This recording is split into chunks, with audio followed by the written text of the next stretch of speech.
Hello, welcome, नमस्कार, जय हिंद, जय Bharat, Vande Mataram. Welcome all of you, welcome to the सरकारी नौकरी अपडेट। जी हाँ, हम आ चुके हैं अभी लेकर आप सभी के लिए हमारी एक और शानदार सिलेक्शन के सफ़र तक की तीसरी वीडियो। इससे पहले हमारी 2 क्लासेस हो चुकी है, अगर आपने नहीं देखी हैं तो जाकर ज़रूर देखिएगा। आपको बता दें, ये क्लास आप सभी के, अगर आप तैयारी कर रहे हैं CRPF, BSF, ITBP, CISF, SSB, AR, railway exam कोई भी हो, स्टेट गवर्नमेंट एग्जाम कोई भी हो, पुलिस कांस्टेबल एग्जाम कोई भी हो, या एसएससी का किसी भी सेगमेंट का आप एग्जाम दे रहे हैं, तो ये वीडियो आप सभी के लिए होने वाली है बेहद खास। आपकी जानकारी के लिए बता दूं, ये वीडियो आप सभी को हर मंडे को और हर सैटरडे को देखने को मिल जाती है, रिकॉर्डेड, हमारे इसी यूट्यूब चैनल पर।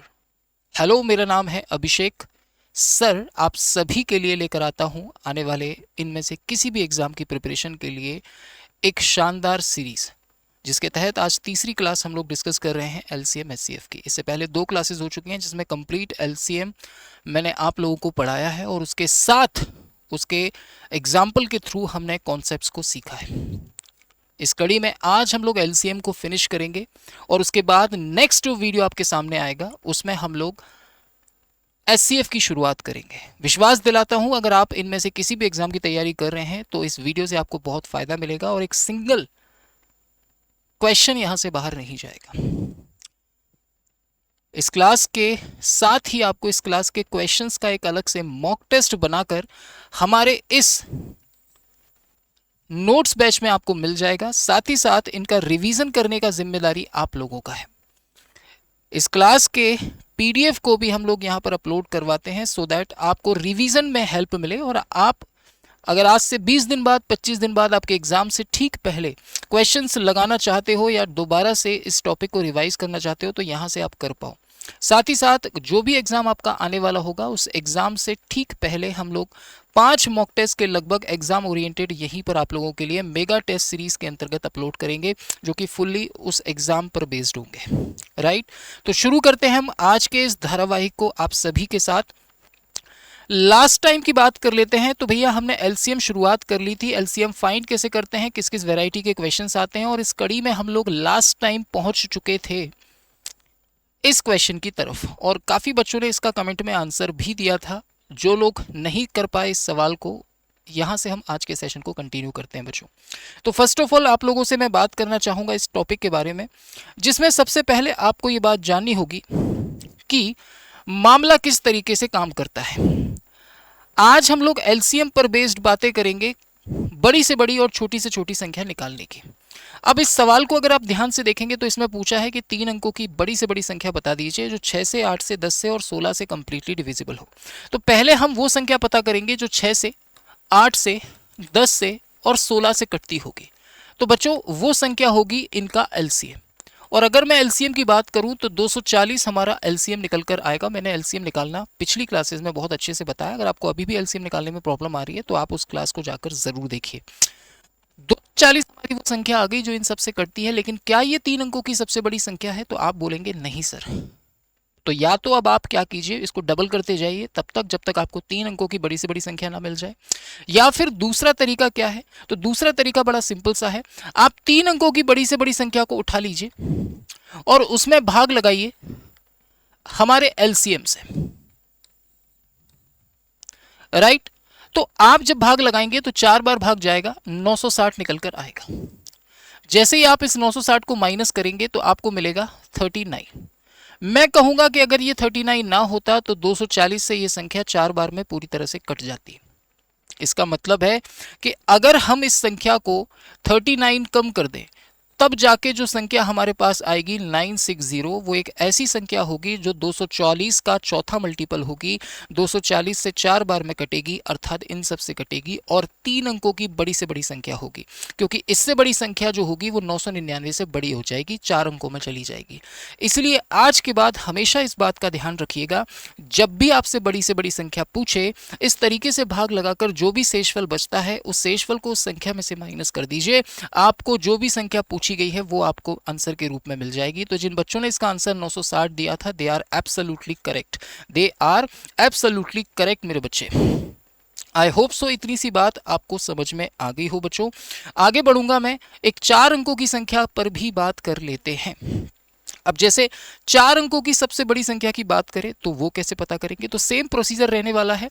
सबसे पहले हम वो संख्या पता करेंगे जो 15 से, 24 से और 40 से कटती हो, तो वो होगी इनका एलसीएम। अब जब आप इनका एलसीएम निकालेंगे तो एलसीएम कितना निकल कर आएगा, तो बच्चों इसका एलसीएम आएगा 120, यानी 120 वो संख्या हो जाएगी जो इन सबसे कटेगी। लेकिन समस्या ये है कि ये 4 अंकों की बड़ी से बड़ी संख्या नहीं है। अब आप इसको डबल करते जाओ तब तक जब तक आपको एक 4 अंकों की बड़ी से बड़ी संख्या ना मिल जाए। अब इस चीज़ में काफ़ी लंबा समय लग सकता है, इसलिए सबसे बेस्ट तरीका है कि आप ऐसा ना करते हुए जो हमने पीछे डिस्कस किया उस पैटर्न पर आगे बढ़े। आप क्या करेंगे, आप 4 अंकों की बड़ी से बड़ी संख्या उठाएंगे और उसमें डिवाइड करेंगे 120 से। 8 बार में भाग जाएगा, 960 आएगा, माइनस करेंगे 39 बचेगा। फिर आप इस 9 को उतारेंगे, अगेन भाग लगाएंगे, 3 बार भाग जाएगा, 360 आएगा, और 360 को माइनस करेंगे 399 में से, तो आपके पास यहां पर जो बचेगा वो बचेगा 39। यानी अगर ये 39 ना होता तो ये संख्या 39 कम होती, अर्थात 120 से 83 बार में कट जाती। तो हमें कुछ नहीं करना, हमें 39 इसमें से माइनस करना है। तो 9960 हमें वो संख्या मिल जाएगी जो कि बेहद प्यार से 120 से कटेगी, और अगर 120 से कटेगी तो इन सब से भी कटेगी, यानी वो संख्या होगी जो 4 अंकों की बड़ी से बड़ी होगी। अब यहीं पर मेरा एक छोटा सा सवाल है, कमेंट में इसका आंसर दीजिएगा आप क्लास के बाद। अगर मैंने 4 अंकों की छोटी से छोटी संख्या पूछी होती तब आप क्या करते? चलो मैं ही बता देता हूं, है ना। सर छोटी छोटी भी तो पूछ सकता है। तो देखो, अगर छोटी से छोटी पूछेगा तब क्या करना है, तो सबसे पहले आप छोटी से छोटी संख्या उठाएंगे 4 अंकों की, आप कहेंगे 1000 होगी सर। देन आप क्या करेंगे, इस 1000 में फिर से डिवाइड करेंगे आप 120 से। 120 से जब आप डिवाइड करेंगे तो 8 बार भाग जाएगा, 960 आएगा, राइट। माइनस करेंगे तो क्या बचेगा, आप कहेंगे सर 40 बचेगा। अब या तो मैं 40 को हटा दूं या फिर मैं बोल सकता हूं कि 80 जोड़ दूं। दोनों ही केस में ये संख्या 120 से 8 बार में या फिर 9 बार में कट जाएगी, राइट। अब मुद्दा यह है कि आप 40 को माइनस नहीं कर सकते, क्योंकि अगर आपने इस 1000 में से 40 को माइनस कर दिया तो ये संख्या फिर 4 अंकों में नहीं 3 अंकों में चली जाएगी, और मैंने आपसे 4 अंकों की छोटी से छोटी संख्या पूछी है। इसीलिए मैं क्या करूंगा, मैं इस 40 को माइनस ना करते हुए इस 80 को प्लस करूंगा, ताकि मुझे 4 अंकों की एक छोटी से छोटी संख्या मिल पाए। ये 80 कहां से आया, तो सर 120 से ये 40 80 कम है, इसलिए 80 को लेकर आए 120 में से 40 को माइनस करके। या तो आप 8 बार भाग लगाओ या फिर आप 9 बार भाग लगाओ, आपको ऐसी संख्या मिलेगी जो 4 अंकों की छोटी से छोटी संख्या होगी। तो याद रखना, जब बड़ी से बड़ी पूछेगा तो जो शेषफल बचेगा उसे आप माइनस करेंगे संख्या में से, और अगर छोटी से छोटी पूछेगा तो आप अपनी तरफ से जोड़ेंगे, जितना कम पड़ रहा है उतना जोड़ेंगे, तो आपको संख्या मिल जाएगी 1080, और 1080 ही हमारी 4 अंकों की छोटी से छोटी संख्या होगी। I hope you guys understand. मैं ये मान सकता हूं कि अब आप बड़ी और छोटी संख्या को निकालना बहुत अच्छे तरीके से सीख चुके हैं। आई होप इतनी सी बात आपको समझ में आ गई होगी बच्चों।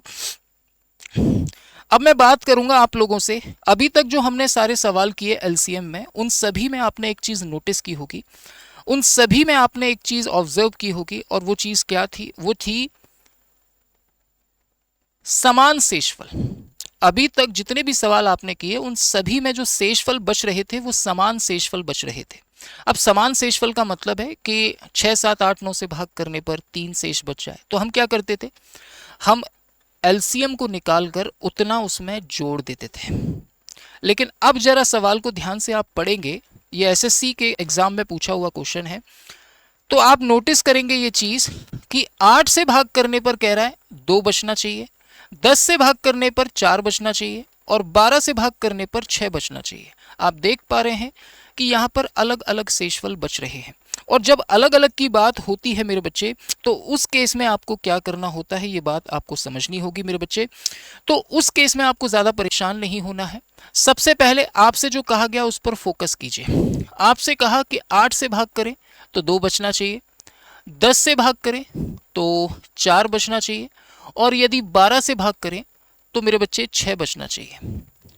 आप एक चीज ऑब्जर्व करेंगे, जब भी अलग अलग शेषफल की बात करता है तो जो डिफरेंस निकल कर आएगा ना वो सेम निकल कर आएगा। ये इस सवाल का पैटर्न है, ये सवाल इस तरीके से ही पूछा जाता है और इसमें यही होता है। अगर यहाँ पर अलग अलग शेषफल बचेंगे तो फिर ये केस बनेगा ही नहीं, ये सवाल का पैटर्न बनेगा ही नहीं। इसलिए आपको इस बात पर गौर करना होगा बच्चों कि जब भी इस तरह का सवाल आपके सामने आता है तो उस केस में यहाँ पर सेम रिमाइंडर बचेगा। तो बस करना कुछ नहीं है, आपको सिर्फ एलसीएम निकालना है और उसमें से इस 6 को माइनस कर देना है। आप देखेंगे कि सर एलसीएम जो निकल कर आएगा वो 120 निकल कर आएगा, जिसमें से मैं जैसे ही 6 माइनस करूंगा मुझे आंसर मिलेगा 114 और यही मेरा आंसर होने वाला है इस क्वेश्चन का। तो 114 इस सवाल का आंसर हो जाएगा बेहद खूबसूरती के साथ बच्चों। आई होप इतनी सी बात आपको समझ में आ गई होगी। एक और पैटर्न लेते हैं। देखिए पूरा खेल जो आप देख रहे हैं, जितने भी सवाल हम लोगों ने अभी तक किए उन सभी में आपको हर सवाल में एलसीएम तो निकालना ही है, फिर अलग अलग कंडीशंस आपको दी गई हैं सो दैट अलग अलग एग्जाम में पूछी गई हैं। अब ये जो सवाल पूछा है आरआरबी ग्रुप डी में पूछा है और मैं आपको विश्वास दिलाता हूं अगर आपको ये बात अच्छे से मालूम है कि एलसीएम एक्चुअली में क्या होता है तो आपको कैसी भी वैरायटी देखने को मिल जाए आप उसमें बिल्कुल भी परेशान नहीं होंगे। अब देखो यहां बोला है 2488 में कौन सी संख्या में और जोड़ दूं छोटी से छोटी ताकि वो 3, 4, 5 और 6 से कट जाए।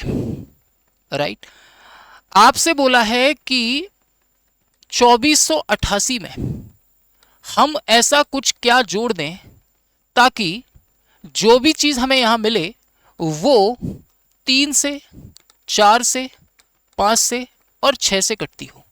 सोचने वाली बात है, अगर 3, 4, 5, 6 से कटने वाली संख्या की आप बात कर रहे हैं तो सबसे पहले वो संख्या तो केवल वही हो सकती है जो इनका एलसीएम हो। आप कहेंगे जी, तो पहले हम वो संख्या पता करेंगे जो 3 से, 4 से, 5 से और 6 से कटती हो। तो वो संख्या होगी सर इनका एलसीएम। वो संख्या क्या होगी बच्चे, वो होगी इनका एलसीएम और एलसीएम निकल कर आएगा 60। अब इतने सवाल हम कर चुके हैं तो हमें नंबर देखकर समझ में आ जाता है कि कौन सबसे छोटा नंबर होगा जो दी गई सारी संख्याओं से कटेगा। राइट, अब पता लग गया कि 60 तो वो संख्या है जो इन सबसे कटेगी।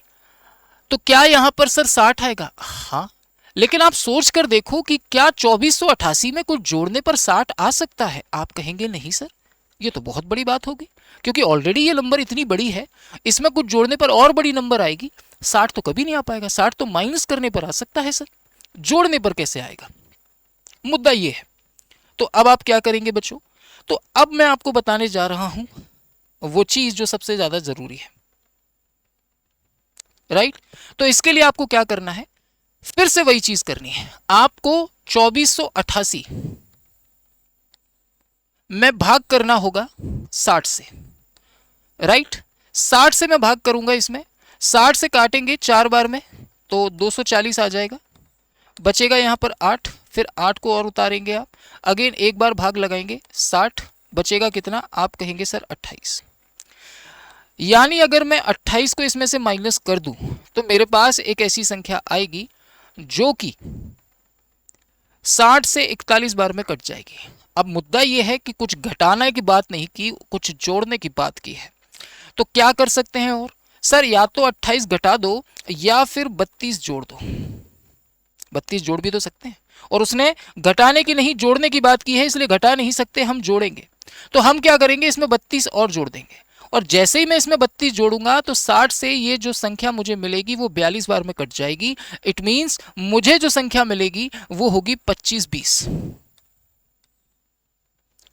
और 2520 वो संख्या है जो 60 का 42वां मल्टीपल है। 8 और 2 10, 8 और 3 11 और 1 12, 4 और 1 5 और 2 एकम 2। यानी 25-20 वो संख्या है जो 60 से 42 बार में कटती है, मतलब 60 का 42वां मल्टीपल है, 60 का 42वां गुणज है। यानी यहां वास्तव में 60 नहीं आएगा, यहां वास्तव में जो चीज आएगी वो होगी 2560।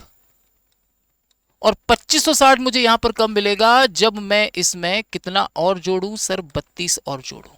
तो इस सवाल का जो वास्तव में आंसर होगा वो 32 होगा मेरे बच्चे, और यही इस क्वेश्चन का आंसर हो जाएगा बेहद खूबसूरती के साथ। तो इस पैटर्न पर जनरली आप यहां पर सवाल देखेंगे बच्चों। अगर थोड़ा सा फास्ट लगता है तो इस चीज को समझिएगा जरूर और इस पर गौर करिएगा जरूर।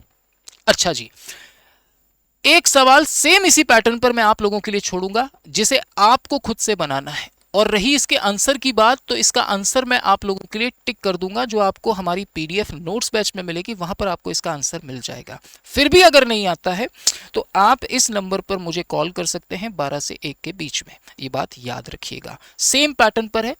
3, 4, 5, 6 से कटवाने के लिए 1845 को हमें कौन सी संख्या जोड़नी होगी? सेम पैटर्न का सवाल है और एसएससी जीडी 2022 में पूछा गया क्वेश्चन है। ठीक है बच्चों, अब हम आएंगे एलसीएम एचसीएफ के उन सवालों की तरफ जो जनरली बच्चों को बड़ा परेशान करते हैं, जिनमें कहीं पर नहीं दिया जाता कि एलसीएम निकालिए बाबू। आपको अभी तक के ज्ञान के आधार पर यह डिसाइड करना होगा कि एलसीएम निकलेगा या एचसीएफ निकलेगा, किस चीज के बारे में एक्चुअली बात हो रही है। क्योंकि अभी तक जो सवाल आप लोगों ने किए उन सभी में आपने एक चीज ऑब्जर्व की होगी, और वो चीज क्या थी बच्चों? वो चीज थी कि आप लोगों को ये बात अच्छे से मालूम थी कि एलसीएम पढ़ रहे हैं तो एलसीएम ही निकलेगा। सवाल में भी ये चीज दी जाती थी कि कौन सी संख्या जोड़ी जाए, घटाई जाए कि दी गई संख्याओं से कट जाए। It means divisible by all numbers, तो डेफिनेटली एलसीएम की बात होगी। लेकिन यहां से आपको बिल्कुल पता नहीं चलेगा कि सर एलसीएम निकालना है या और कुछ। अब जैसे इस सवाल की बात करूं तो ये एसएससी के एग्जाम में पूछा गया क्वेश्चन है और बहुत ही खूबसूरत क्वेश्चन है। इस सवाल के बारे में अगर मैं आपसे पूछूं तो आप ये बात समझ पाएंगे कि इस सवाल में एक्चुअली में हो क्या रहा है। तो सबसे पहले आपको इस बात पर गौर करना होगा कि खेल क्या है। खेल यह है कि शिल्पी हर 45 दिन के बाद मॉल जाती है, जबकि दिव्या हर 30 दिन के बाद जाती है, और सुरभि जो है वो हर 90 दिन के बाद जाती है। इस चीज को हम एग्जाम्पल के थ्रू समझेंगे। पहले ध्यान दीजिएगा, मैं बोलूं आपसे कि एक व्यक्ति है जो हर 12 दिन में किसी जगह जाता है, और एक दूसरा व्यक्ति है जो हर 16 दिन में किसी जगह जाता है, उसी जगह जाता है। तो क्या कभी ऐसा संभव है कि जब ये दोनों उस जगह एक साथ पहुंचे? आप कहेंगे जी सर। इन दोनों का निकाल लो आप एलसीएम, इन दोनों का एलसीएम आएगा 48। भाई अगर ये हर 12 दिन में जाता है जी, अगर ये हर 12 दिन में जाता है तो 24वें दिन भी जाएगा, तो सर 36वें दिन भी जाएगा, तो सर 48वें दिन भी जाएगा। ऐसे दूसरा व्यक्ति हर 16 दिन में जाता है तो 16वें दिन जाएगा, फिर 32वें दिन जाएगा, फिर 48वें दिन जाएगा। यानी 48वें दिन ये भी जाएगा, 48वें दिन ये भी जाएगा, मतलब 48वां वो दिन होगा जब ये दोनों एक साथ उस मॉल में जाएंगे। That's it. तो इसका मतलब हमसे बात जो हो रही है वो एलसीएम की बात हो रही है। तो करना कुछ भी नहीं है, आपको सिंपली 45 का, 30 का और 90 का क्या निकालना है? एलसीएम निकालना है। और जैसे ही आप इसका एलसीएम निकालेंगे प्यारे बच्चों, 90 निकल कर आ जाएगा, और 90 ही वो कड़ी है जो इस सवाल को निपटाने में आपकी काफी हेल्प करेगी। यानी कि कितने दिन के बाद वे मॉल में फिर से मिलेंगे? तो 90 दिन के बाद वो तीनों एक साथ मॉल में फिर से मिलेंगे। जब ये दूसरी बार जाएगी, जब ये तीसरी बार जाएगी, और जब ये पहली बार जाएगी, तब ये तीनों एक साथ मिलेंगे 90 डेज के बाद। आई होप इतनी सी बात आपको समझ में आ गई हो। एक और सवाल लेते हैं सेम इसी पैटर्न पर, काफ़ी इंपॉर्टेंट है, इस पर स्टार लगा लीजिएगा। अक्सर ये सारे एग्जाम्स में पूछा जाता रहता है, वन डे चाहे कॉम्पिटिटिव एग्जाम हो, चाहे स्टेट वाइज कोई भी एग्जाम हो, चाहे एसएससी का कोई भी एग्जाम हो, ये सवाल हमेशा बार बार पूछा जाता रहता है। अब इस सवाल को अगर हम बनाने की बात करें बच्चों, तो कह रहे हैं कि 3 सिग्नल हैं जिन पर जो लाइट लगी हुई है, या जो सिग्नल है हर 32, 60 और 80 सेकंड के अंतराल पर आते हैं। मतलब किसी रोड पर ट्रैफिक सिग्नल लगे हुए हैं, एक सिग्नल हर 32 सेकंड पर जलता है, एक 60 सेकंड पर और एक 80 सेकंड पर जलता है। ठीक, अब कह रहे हैं अगर ये सभी सुबह 5:30 बजे एक साथ बजे थे, तो अब बताओ पुनः किस समय एक साथ बजेंगे, मतलब किस समय पर ये दोनों तीनों सिग्नल एक साथ जलेंगे। तो अब यहां सोचने वाली बात है, पहला सिग्नल हर 32 सेकंड पर जलता है तो 64 सेकंड पर भी जलेगा, है ना, फिर 96 सेकंड पर भी जलेगा। ऐसे ही दूसरा वाला सिग्नल हर 60 सेकंड पर जलता है तो पहले 60 सेकंड पर, फिर 120 सेकंड पर, फिर 180 सेकंड पर। सिमिलरली तीसरा वाला हर 80 सेकंड पर जलता है तो फिर 160 सेकंड पर जलेगा, फिर 240 सेकंड पर चलेगा। तो एक समय ऐसा आएगा जब ये तीनों एक साथ किसी एक टाइम पर जलेंगे, और हमसे भी वही टाइम पूछा गया है।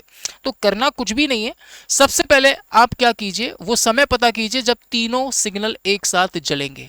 तो वो होगा इन तीनों का एलसीएम, और एलसीएम क्या आएगा इन तीनों का, आप कहेंगे सर इन तीनों का जो एलसीएम आएगा वो आएगा 480 सेकेंड्स। अगर आपको ये तकलीफ हो रही है कि सर इतनी जल्दी आप एलसीएम कैसे निकाल पा रहे हो, तो बेटा आपको भी ऐसे निकालना आ सकता है अगर आप पहली और दूसरी क्लास को एक बार जाकर देखें। ठीक है प्यारे बच्चों, हमें पता लग गया कि हमारे जो सिग्नल है वो हर 480 सेकंड पर एक बार हमें क्या होते हैं, ब्लिंक होते हैं एक साथ 480 सेकंड पर, राइट। तो आप मुझे बताइए 1 मिनट में कितनी बार ब्लिंक होंगे, तो 60 से भाग कर दीजिए, मिनट में चेंज करिए जरा इसको। पहले मिनट में जब चेंज करेंगे तो आप कहेंगे हर 8 मिनट में ये एक साथ जलेंगे, हर 8 मिनट पर।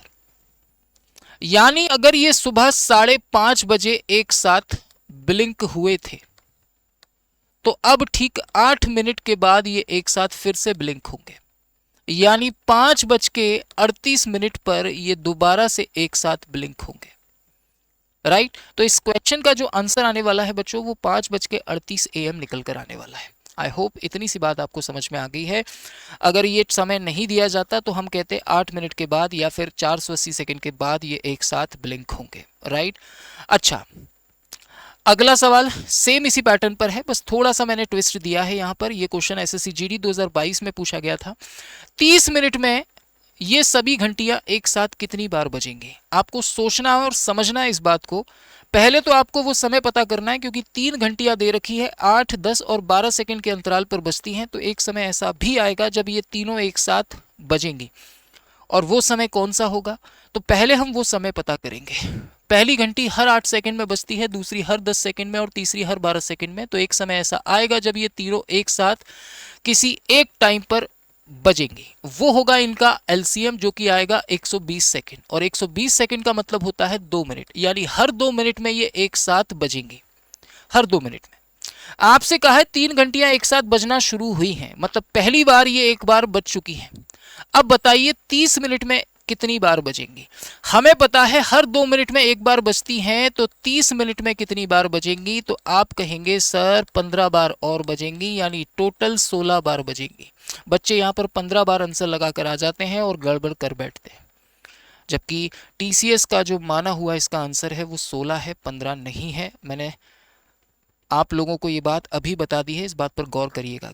अगर ये लाइन ना लिखी होती और सिर्फ क्वेश्चन शुरू होता कि 3 घंटियां 8, 10 और 12 सेकंड के अंतराल पर बजती हैं, तो बताइए 30 मिनट में कितनी बार बजेंगी, तो उस केस में आंसर 15 सही होता।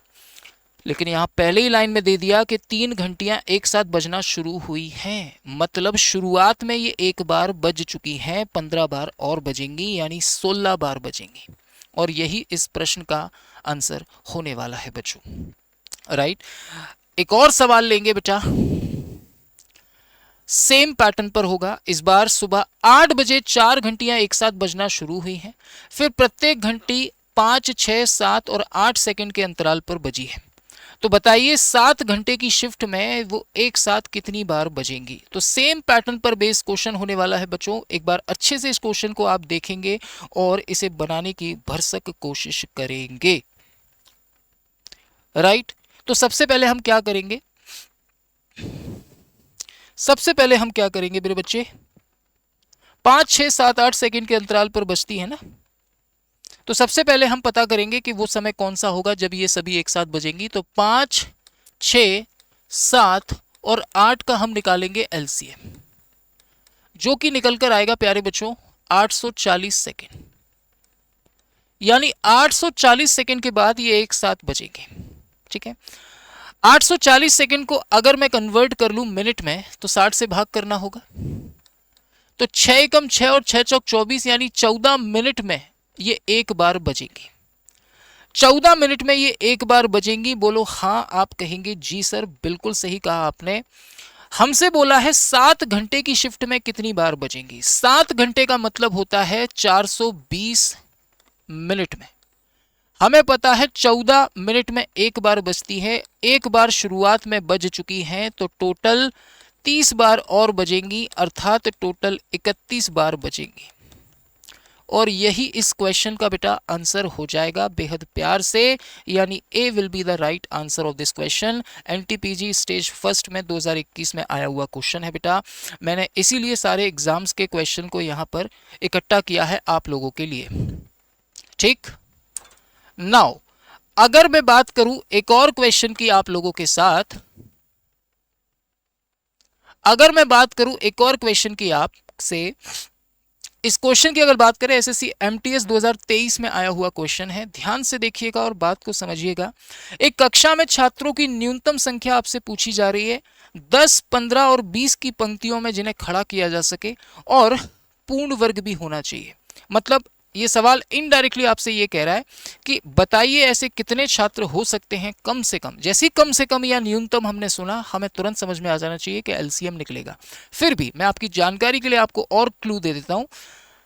आपको 10, 15 और 20 की पंक्तियों में खड़ा करना है। मतलब आप 10-10 की पंक्तियों में खड़ा करो, कुछ भी ना बचे। 20-20 की पंक्तियों में खड़ा करो, कुछ भी ना बचे। 15-15 की पंक्तियों में खड़ा करो, कुछ भी ना बचे। मतलब ऐसे कितने नंबर ऑफ स्टूडेंट आपको लेने पड़ेंगे। तो सबसे पहले हम क्या करेंगे, हम कहेंगे सर 10, 15 और 20 की रो में खड़ा करना है, तो एलसीएम ले लीजिए। एलसीएम आ जाएगा बच्चे 60, यानी कम से कम 60 स्टूडेंट हो सकते हैं, कोई दिक्कत वाली बात नहीं है। अगर आप 60 स्टूडेंट लेते हैं तो 10-10 की पंक्तियां बनाएंगे तो 6 पंक्तियां बनेंगी, 15-15 की पंक्तियां बनाएंगे तो 4 पंक्तियां बनेंगी, और 20-20 की पंक्तियां बनाएंगे तो 3 पंक्तियां बनेंगी। अगर आपसे पूछता कि टोटल पंक्तियां कितनी बनेंगी तो आंसर देते आप 4 और 3 7 और 6 13। अगर आपसे पूछता कि बताइए 15-15 की कितनी पंक्तियां बनेंगी तो आप कहेंगे 4। लेकिन हमसे ये नहीं बोला। ऑप्शन में भी आप देखो 60 नहीं दिया है, क्योंकि उसने एक और कंडीशन दे दी है। और वो कंडीशन क्या है, वो कंडीशन है पूर्ण वर्ग होना चाहिए, यानी परफेक्ट स्क्वायर होना चाहिए। क्या ये परफेक्ट स्क्वायर है? नहीं। मैंने आपको एक सवाल कराया था लास्ट वाली क्लास में, परफेक्ट स्क्वायर का मतलब जिसका अंडर रूट निकाला जा सके। 60 को अगर आप तोड़ेंगे तो आप कहेंगे सर 4 गुणा 15 होता है। 4 तो बाहर आ जाएगा लेकिन 15 रह जाएगा। तो आप क्या करेंगे, अपनी तरफ से एक 15 का गुणा और कर देंगे, तो अल्टीमेटली आपको मिलेगा 900, जो कि 60 का 15वां मल्टीपल है। अब या तो आप 60 को डबल करते जाओ, 15 बार आप करोगे तब आपको 900 मिलेगा। और 900 वो संख्या होगी जो पूर्ण वर्ग भी है, जिसका अंडर रूट 30 होता है, और एक एलसीएम भी है 10, 15, 20 का। तो अल्टीमेटली इस सवाल का जो आंसर होने वाला है वो 900 होने वाला है। और आप चाहो तो ऑप्शन से भी कर सकते हो। एक ऐसा ऑप्शन देखो जो इन सारे नंबरों से कट रहा हो और पूर्ण वर्ग भी हो। 1800 नहीं हो सकता है, 1600, 6400 और 1800 ये तीनों ले सकते हैं, लेकिन 1600 आप काटेंगे तो 15 से नहीं कटेगा। इसीलिए या तो आंसर 6400 होगा या तो आंसर 1800 होगा। 6400 को भी अगर आप काटेंगे 15 से तो 15 चौक 60, 4 15 दूनी 30, नहीं कटेगा 15 से। तो एक ही ऑप्शन बचा आपके पास 900, डायरेक्ट आपका आंसर 900 आ जाएगा, अगर आपको इतनी मेहनत नहीं करनी तो। पर मैंने आपको बता दी सारी केस स्टडी करके कि अगर क्या क्या पूछता है तो आपको क्या क्या और किस किस तरीके से आंसर देना है। पूर्ण वर्ग बनाने के लिए जो भी पेयर कम पड़ रहा है आप अपनी तरफ से उसका गुणा कर दीजिए, आपको संख्या मिल जाएगी। या फिर इसको डबल करते जाइए। 60 के बाद अगला एलसीएम आएगा 120, ये पूर्ण वर्ग नहीं है। फिर अगला आएगा 180, फिर अगला आएगा 240। इस तरह करते करते करते करते करते करते आपको 900 मिलेगा, पर उसमें टाइम चला जाएगा। इसलिए हमने इसको तोड़ लिया, जो भी जोड़ा कम पड़ रहा है अपनी तरफ से उसका गुणा किया, आंसर आ गया 900। तो आई होप इतनी सी बात आपको समझ में आ गई होगी, ऐसी मैं आशा करता हूं बच्चों। अब एक अच्छा सा और प्यारा सा सवाल लेने का मेरा बड़ा मन कर रहा है, तो एक बड़ा प्यारा सा मैं एक सवाल लेता हूं आप लोगों के लिए, जो कि बेहद ही खूबसूरत सवाल होने वाला है। ये रहा वो सवाल आप लोगों के सामने।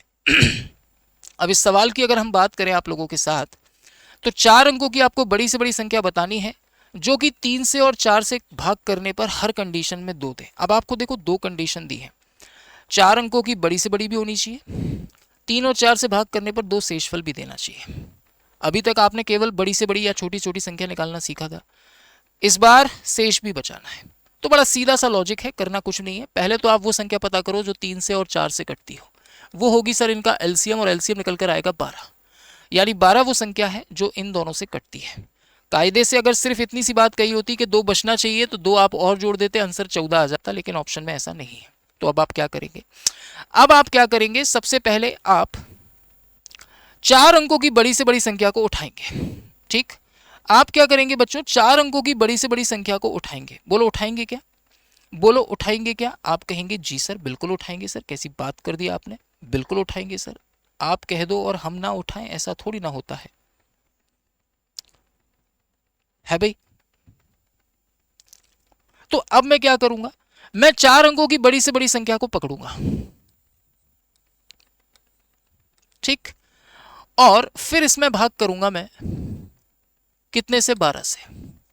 12 से 12 अट्ठे 96 हो जाएगा, बचेगा 3, 99, 9 को उतार लेंगे नीचे, 12 तिया 36 हो जाएगा, बचेगा अगेन 3, फिर 9 को उतारेंगे, 12 तिया 36 होगा, बचेगा 3। अब मैं क्या करूंगा, मैं कहूंगा कि अगर ये 3 ना होता तो ये संख्या 12 से 833 बार में कट जाती, मतलब 12 का 833वां गुणज एक ऐसी संख्या है जो 3 और 4 दोनों से कटेगी, 12 से भी कटेगी। तो हम क्या करेंगे, सीधे सीधे इसमें से 3 को माइनस कर देंगे, लेकिन साथ में उसने ये भी कहा है कि 2 बचना भी चाहिए, तो उस लगे हाथ हम 2 जोड़ भी देंगे, यानी आंसर जो आने वाला है वो 9998 निकल कर आने वाला है। आपके पास ऑप्शन नंबर ए आपका इस सवाल का आंसर हो जाएगा, राइट। एक क्वेश्चन आप लोगों को दे रहा हूं, उम्मीद करता हूं इस क्वेश्चन को आप लोग बनाने की भरसक कोशिश करेंगे। ये मैं ऑलरेडी आपको दे चुका हूं, इस सवाल की बात कर रहा हूं। ये सवाल आप लोगों के लिए है एज अ होमवर्क के तौर पर। वैसे तो मैं चाहता तो इस वीडियो में मैं एचसीएफ शुरू कर सकता था, लेकिन मामला गड़बड़ा जाएगा, फिर वीडियो ज़्यादा लंबा भी हो जाएगा और आप लोगों को भी प्रॉब्लम होगी। तो फिलहाल के लिए हम इस वीडियो को यहीं पर रैप अप करेंगे। अगला जो वीडियो आपके सामने आएगा वो वीडियो आप लोगों के लिए एचसीएफ का डेडिकेटेड वीडियो होगा, जिसमें हम लोग एचसीएफ को पढ़ेंगे और उसी को निपटाएंगे पूरी वीडियो में, ठीक है। और उसके बाद जो वीडियो आएगा, अभी 2 वीडियो और आएंगे इस टॉपिक के, एक में हम एचसीएफ को कवर करेंगे और एक में एचसीएफ और एलसीएम के एप्लीकेशंस को कवर करेंगे, जिसके साथ हमारा कंप्लीट एलसीएम एचसीएफ पूरा हो जाएगा। आप जो भी एग्जाम देने वाले हो, इनफैक्ट सीजीएल लेवल तक का, वो भी आप कवर कर पाएंगे। लास्ट जो क्लास होगी उसमें मैं कुछ ऐसे क्वेश्चंस भी लाऊंगा जो अच्छे लेवल के क्वेश्चंस होंगे और आपके एग्जाम के पॉइंट ऑफ व्यू से आपको बहुत कुछ सिखाने के लिए वो क्वेश्चंस होंगे। और कई बार ऐसे क्वेश्चंस आपकी रैंक को निर्धारित करने के लिए आपके एग्जाम में पूछे जाते हैं। तो इस क्वेश्चन को एक बार बनाने की कोशिश करिएगा, और अगर आपको लगता है कि आपने इस चैप्टर को बहुत अच्छे से मुझसे सीखा है और आपको बहुत अच्छे से इस चैप्टर को पढ़ने का मौका मिला है मेरे साथ, और आपको लगता है कि आप सीख चुके हैं, तो इस क्वेश्चन का आंसर मुझे कमेंट में दीजिएगा ज़रूर। नहीं आता है कॉल करके आप पूछेगा, आंसर मैं टिक कर दूंगा इस सवाल का कि क्या होगा एग्जैक्टली। तो ये वीडियो के बाद जो अगला वीडियो आपको मिलेगा वो मिलेगा आपको सैटरडे को। जी हाँ, ये वीडियोस आपको रिकॉर्डेड मिलेंगे। जैसे जैसे आपको मज़ा आ रहा है और अगर आपको लगता है कि वीडियो की क्लासेस लाइव आनी चाहिए, तो बिल्कुल आप लोग वीडियो के नीचे कमेंट ज़रूर कीजिए कितने बच्चों को लगता है ये क्लास लाइव आनी चाहिए, सो दैट हम लोग प्लान कर सकें आप लोगों के हिसाब से और फिर आपकी क्लासेस को लाइव में कन्वर्ट कर सकें, ठीक है। ये सारी क्लासेस के टाइमिंग है, एक बार इसको देख लीजिए। लाइव क्लास होती है करंट अफेयर और जीके की डेली बेसिस पर सुबह 10 बजे, इसे बिल्कुल भी मिस नहीं करना है। जो भी मैंने आज पढ़ाया उसका पीडीएफ आप लोगों को मॉक टेस्ट के फॉर्म में इस नोट्स बैच में मिल जाएगा। जल्दी से जाकर इसे इनरोल कर लो, क्योंकि आज से 20 दिन बाद अगर मैं इसी चैप्टर को आपसे पूछूंगा, आपको टेस्ट दूंगा करने को, तो आप इसके क्वेश्चंस नहीं बना पाएंगे, चीज़ें भूल जाएंगे। तो रिवीजन के लिए आप लोगों के लिए ये बैच दिया गया है, इसे जाकर जल्दी से इनरोल कर लेना अगर आप नए हैं चैनल पर, और इन टेस्ट को जाकर ज़रूर लगाइएगा। आपके लिए यहाँ पर एक सरप्राइज भी है, जैसे ही एग्ज़ाम आपके कोई भी आएगा नज़दीक, उसके 5 एग्ज़ाम ओरिएंटेड मॉक टेस्ट आपको यहाँ पर इसी बैच के अंदर दिए जाएंगे, so that mega test series में आप टेस्ट दे पाएंगे, उस एग्ज़ाम को 5 बार खुद से पहले ही दे पाएंगे। राइट बच्चों, बाकी हमारे इस टेलीग्राम चैनल को आप लोग ज्वाइन करके रखिए, यहीं पर आपको क्लासेस के अपडेट्स मिलते हैं। कोई भी इंफॉर्मेशन अगर आपको देनी होती है तो यहीं पर दी जाती है, ताकि आप बेवजह परेशान ना हो और आपको सबसे पहले सही अपडेट टाइम पर मिल सके। ठीक, ये वीडियो आपको कैसा लगा मुझे कमेंट करके ज़रूर बताइएगा। ये हमारे हेल्पलाइन नंबर हैं जिन पर आप कॉल कर लीजिएगा अगर आपको एप्लीकेशन या कोर्स के रिगार्डिंग कोई भी इंक्वायरी अगर करनी है। वीडियो का फीडबैक ज़रूर दीजिए, ये वीडियो आपको कैसी लग रही है, मज़ा आ रहा है, इनमें क्या इम्प्लीमेंटेशन और किया जा सकता है, क्या हम और बेहतर आपके लिए कर सकते हैं, और इस वीडियो के बारे में आपका क्या सोचना है, क्या आपको कुछ नया और कुछ बेहतर पहले से सीखने को मिला। मैं आपको विश्वास दिलाता हूँ LCM इससे बाहर कहीं नहीं जाने वाला है। इन सब के बावजूद आपको मैं कुछ एक्स्ट्रा क्वेश्चंस भी प्रैक्टिस के लिए देने वाला हूं, जिन्हें लगाकर आप लोगों को खुद ये फील होगा कि वाह सर मज़ा आ गया। और वो सारे मिसलेनियस एग्जाम्स के क्वेश्चंस होंगे जिनको लगाने के बाद आपको खुद ये महसूस होने लगेगा कि वाकई अब आपको LCM में कभी कोई तकलीफ नहीं होने वाली है। इन वीडियोस को दोबारा से ज़रूर देखिए अगर आपको लगता है कि कहीं पर कोई कमी रह गई है। मैंने अपनी ओर से पूरी कोशिश की आपको LCM को बेहतर तरीके से समझाने की। अब मुलाकात हमारी नेक्स्ट वीडियो में होगी SCF के माध्यम से। तब तक के लिए मैं आप लोगों से इजाज़त लेना चाहूँगा। वीडियो को पसंद आया हो तो भैया वीडियो को लाइक ज़रूर कर देना, और आपका जो भी दोस्त तैयारी कर रहा है, आपका छोटा भाई बहन जो भी आपकी तैयारी कर रहे हैं, उनको ये वीडियो ज़रूर शेयर कीजिएगा। और एक प्यारा सा कमेंट इस वीडियो के नाम इंतज़ार रहेगा इस इंसान को आप लोगों का। ठीक, तो मिलते हैं फिर आपसे ऐसी ही किसी शानदार वीडियो में। Till then bye bye, take care, love you all. जय हिंद, जय Bharat, Vande Mataram. Thank you so much guys.